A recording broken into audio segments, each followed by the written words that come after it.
Hi again. In Kenneth Latourette, A History of Christianity, page 291, the chapter The Byzantine Continuation, his subhead is now The Slowing Down of Theological Creativity in the Church of the Byzantine Empire. It is understandable that in those churches which were encircled by Muslims, embedded in Muslim states, and perpetually on the defensive, fresh thinking on theological issues would cease or, if it appeared, would be quashed by the ecclesiastical authorities. Any innovation would seem perilous. It is possible that this necessity of passive defense contributed to a somewhat similar absence of creative thought in that portion of the Catholic Church which centered about Constantinople.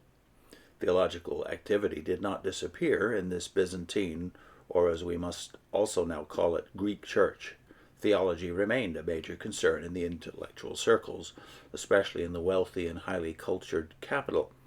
Yet vigorous, fresh thinking, such as was to revive and continue in the Christianity of Western Europe, was not found. Certainly the successive blows dealt by the Arabs, and then, centuries later, as we are to see in later chapters, the even more disastrous experiences with Christian crusaders from the West, and after them with the Muslim Turks, must be part of the explanation. Whatever the cause, the Byzantine Church displayed no such theological ferment as did Western Europe. It held to what had been done in the Catholic Church in the first 7, and especially the first 5 centuries. It regarded itself as the guardian of the true Christian faith, taught by Christ and his apostles. Indeed, that to this day is the attitude of the family of Orthodox Churches, in which the Patriarch of Constantinople, his effective authority in the flock over which he immediately presides, sadly dwindled, is still theoretically the ranking bishop. Then he has another subhead, the last great figure in Greek theology, John of Damascus.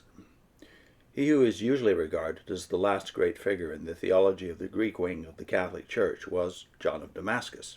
It is significant that he is important not for original thought, but for his systematization of that which had gone before him. John belongs to the first half of the 8th century. He was born in Damascus, the son of a high official in the court of the Caliph, then located in that city. He succeeded to his father's position, but resigned it and entered the monastery of St. Sabas near Jerusalem. He was deeply religious, as can be seen from the important share that he had in the hymn writing which helped to shape that part of Byzantine worship. John's main theological work was The Fountain of Knowledge. In this, there were 3 parts. First, an exposition and application to theology of Aristotle's dialectic.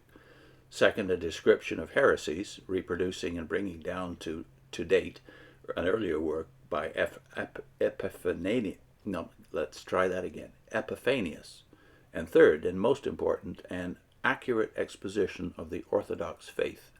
Here was a complete theological system based on the teachings of the Fathers and the findings of the councils of the Catholic Church. John thought of the Christian faith in its Orthodox or Catholic form as having already been defined. What he attempted to do was to make a comprehensive synthesis of what had been established. In this he did not differ substantially from the great Cappadocians, Basil of Caesarea and Gregory of Nyssa. To be sure, they had Platonic assumptions and arrived at the idea of the unity in the Trinity after stressing first the fact of 3, Father, Son, and Holy Spirit, and then coming to the insight of unity, while John, inclined to Aristotelianism, started off with the unity of the Godhead and then discerned in it the Trinity. John began with the nature of God, went on to the creation, the nature of man, providence, foreknowledge, predestination, and the salvation of man, and concluded with the resurrection and speculations as to what would develop as the entire purpose of God in the universe disclosed. The work was so comprehensive, so clearly written, and stated so well what was believed in the Greek wing of the Catholic Church that it became standard in its field for that branch of the Church, and through a 12th century Latin translation also influenced the Western section of the Church, including notably Peter Lombard and Thomas Aquinas. Next time, the discussion on the iconoclastic controversy breaks out. I'll put in a link to how 2 Jehovah's Witnesses lost their confidence in themselves and learned to value the Catholic consensus. This is a meditation on the 3 chapters of John from 14 to 16 primarily. But this particular video that's on your screen is a meditation on John 14, that the Spirit would be with the church always, something we did not appreciate when we were Jehovah's Witnesses. See you soon.